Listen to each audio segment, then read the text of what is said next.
Assalaamu calaykum. Ku soo dhawaad kanaalka Kobciye.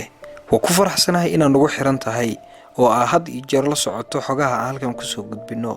Fadlan, haddii aad nagu cusub tahay, subscribe saar kanaalka kadibna gambaleelka furo si ay markiiba kugu soo dhacaan waxyaabaha aan soo gudbino. Hay'adaha sirdoonka ayaa ah safka koowaad ee difaaca looga hortago khatarta ka iman karta gudaha iyo dibadda.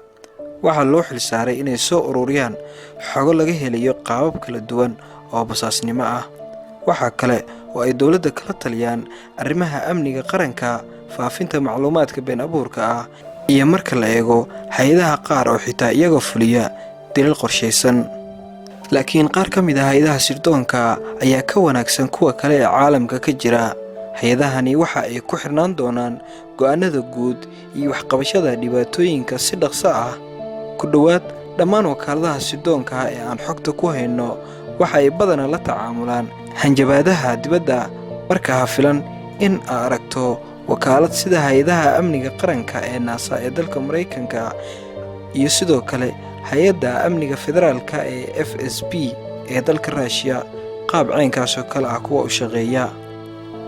Boqortooyada Ingiriiska waxay caan ku tahay MI6, waa wakaaladda labaad ee ugu caansan muqaadaraadka caalamka ka jira ama sirdoonka.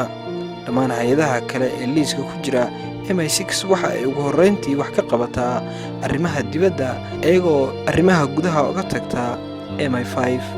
MI6 waxay ururisaa oo ay soo baartaa macluumaadka dibadda, waxa ayna diiradda saartaa macluumaadka la xiriira argagixisnimada, hubka nuclear-ka iyo ka ganacsiga daroogada, dambiyada abaabulan iyo howlo kale oo halis gelin kara danaha boqortooyada Ingiriiska iyo amnigeeda. Waxay sidoo kale xiriir la leedahay hay'adaha kale ee sirdoonka shisheeye sida wakaaladaha Bariga Dhexe. MI6 waxaa la aasaasay in ka badan 100 sano ka hor, taasoo ka dhigaysa mid ka mid ah hay'adaha sirdoonka ugu da'da weyn adduunka. Diiwaangelinteeda ayaana ah mid fog oo aan la taaban karin. Si kastaba ha ahaatee, sanadihii la soo dhaafay waxa ay ku lug yeesheen muranno la xiriira sida ay u qabtaan howlaheeda oo ay inta badan ka soo gaareen magac xumo aad u weyn. Waxaa jira warbixino sheegaya in hay'addu ay adeegsato jirdil iyo lacag aan caadi ahayn.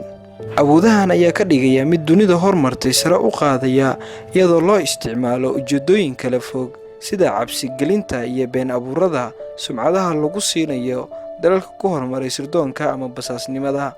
MI6 ayaa ku guuleysatay basaasnimo iyo qorshayaal in muddo ah la dhisayay, kuwaasoo ka dhacay dhammaan adduunka.